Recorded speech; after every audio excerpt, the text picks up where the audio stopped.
যে কোনো সময় এরকম আবার কোনো ইনজুড হওয়ার সম্ভাবনা আছে। আমরা ভূমিকম্পের খবর পাওয়ার সাথে আমাদের সদরঘাট ফায়ার স্টেশন থেকে rescue team marching rescue team move করে।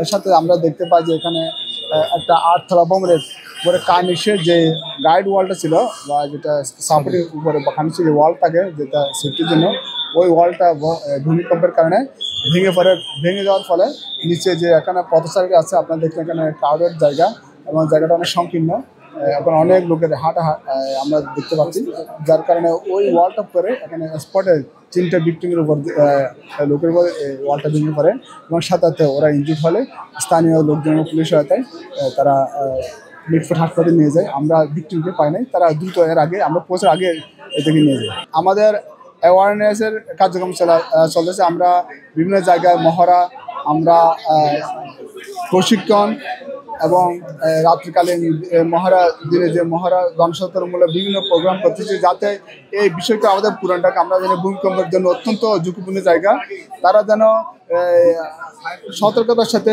বসবাস করার পাশাপাশি যেই সব ভবনের মধ্যে আপনার ফায়ার সেফটি ব্যবস্থা এবং বিভিন্ন বিল্ডিংগুলো যেটা অত্যন্ত ঝুঁকিপূর্ণ, সেগুলো থেকে তারা যেন সঠিক নিরাপদ অবস্থানে পাশাপাশি ভূমিকম্পের সময় তারা যেন নিজেদেরকে দ্রুত বের করে খোলা জায়গায় যারা অবস্থান করে, এই জন্য আমরা বিভিন্ন অ্যাওয়ারনেস প্রোগ্রাম করে থাকি। আমরা পুরো ভবনটা এবং আশেপাশের ভবনগুলো আমরা সার্চ করি আর কোনো লোক আটকে আছে কিনা, এবং এই যাওয়ার পথে যে আপনাদের প্রতিবন্ধকতা সৃষ্টি হয়েছে যেখানে একটা আনসেফ কন্ডিশন, ওই অবস্থায় এটা আমরা অপসারণ করলাম। অপসারণ করে আমাদের কার্যক্রম এখানে শেষ করছি। আপনারা দেখতেছেন আপনাদের বাম পাশে এই যে উপরে ছাদের রেলিং এ আপনারা দেখবেন প্রতিটা রেলিং কোনো পিলারের সাথে সংযুক্ত নাই।